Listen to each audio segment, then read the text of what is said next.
Hello viewers, this is Paladin of Odin, and this is some more Magic the Gathering Online. This is another episode of the Standard Commentary series. So a second turn Monastery Swiftspear attacks in and gets ultimate priced for the effort. So it looks like we've got red deck wins versus, I'm gonna guess, Esper Control.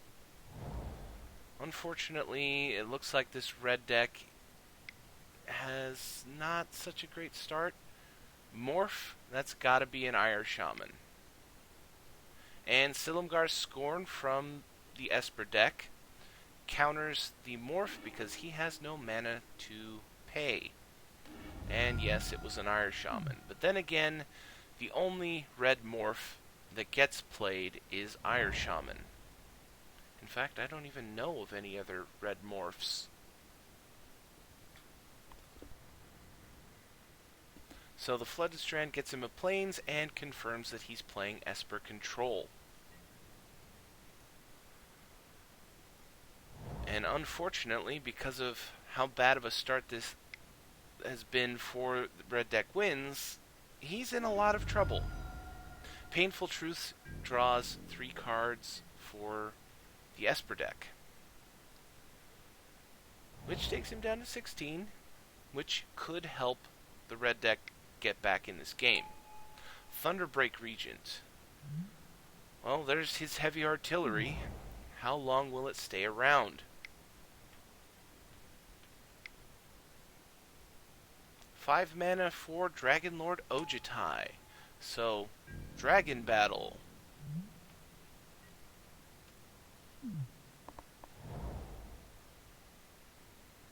And because Dragonlord Ojutai is currently untapped, there's nothing the red deck can do to take care of him.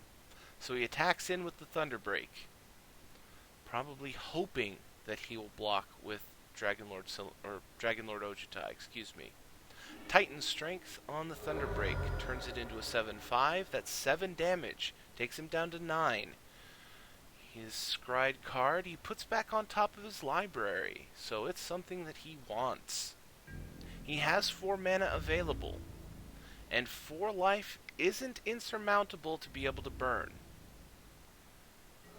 No response though, he takes the 5 damage, it goes down to 15.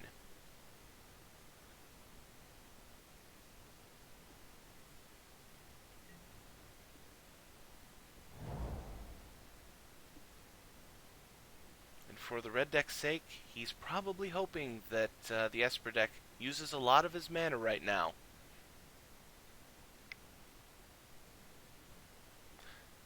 Foul Tongue Invocation. He controls Dragonlord Ojutai, so he will gain 4 life. Thunderbreak dies. And things are looking very grim for red deck wins. And he got another land. Fiery Impulse on Dragonlord Ojutai. Follows it up with a second Fiery Impulse. Response from Esper is Silumgar's Scorn. Hard counters the Fiery Impulse. 1 card left in Red Deck Win's hand.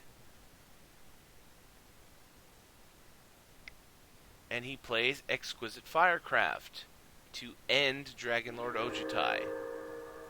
Unfortunately, now he's out of cards.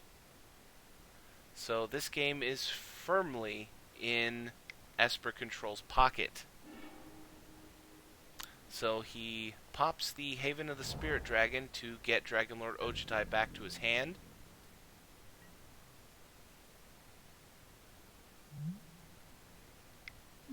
And since he's top decking, well, Flamewake Phoenix is a pretty good card. It's a 2/2 flying haste, so he'll get in for 2 here automatically.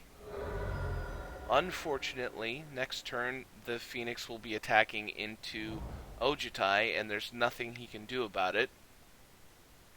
Oh, he's going to throw down Silk Wrap and get rid of it.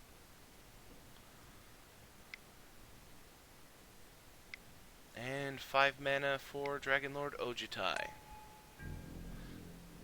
That's bad news. The good news is he's completely tapped out, so you can play the card in your hand without it being countered.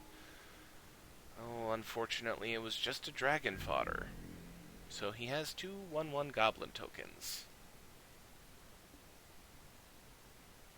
The Esper deck really doesn't have to worry about that right now. He attacks in with Dragonlord Ojutai. It's 5 more damage, takes the red deck down to 10.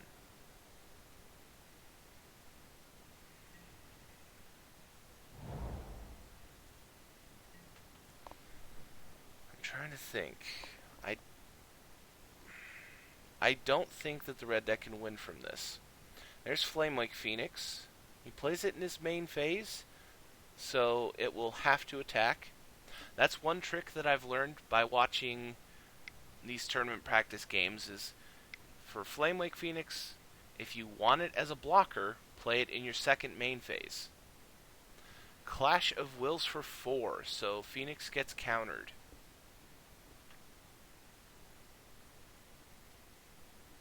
And even if he drew running Exquisite Firecrafts, he would still be a turn behind in the race.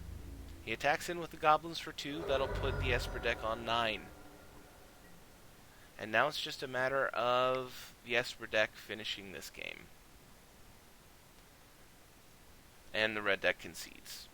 He could see that there was no way that he was coming back from that. So, on to game 2. Hopefully the red deck will have a better start. Okay, so the red deck comes out swinging. First turn, Monastery Swift Spear. 1 damage takes him down to 19. Alright. This is boding well for the red deck. The Esper deck played a land that comes into play tapped.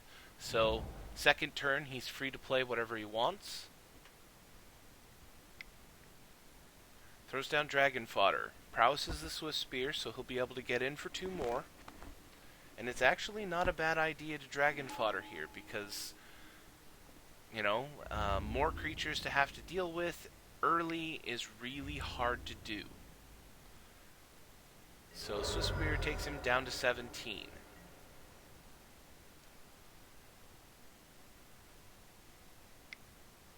Plays Duress before he plays a land. 4 cards, gets rid of Titan's Strength, leaves him with Thunderbreak Regent, Ire Shaman, and a Mountain. So next turn, unless he draws something better, he's going to morph the Ire Shaman. Unless he wants to hard cast it to get the damage out there early. Attacking all in gets 3 more damage, takes the Esper deck down to 14. He does go for the morph. Esper deck, if he was paying attention, knows exactly what that morph is.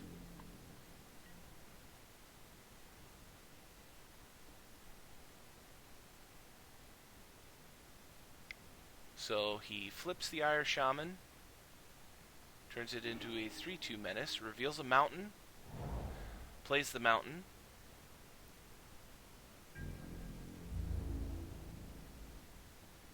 and attacks in for 6. 6 damage. Takes the Esper deck down to 8. And the Esper deck is in trouble here. He's got a lot of creatures to deal with, and I was about to say not enough mana to do it. So he concedes. That was a very good start for the red deck, and it shows you what a red deck can do against a deck like Esper Control. I'm going to end the video there. That was Red Deck Wins versus Esper Control. And if you like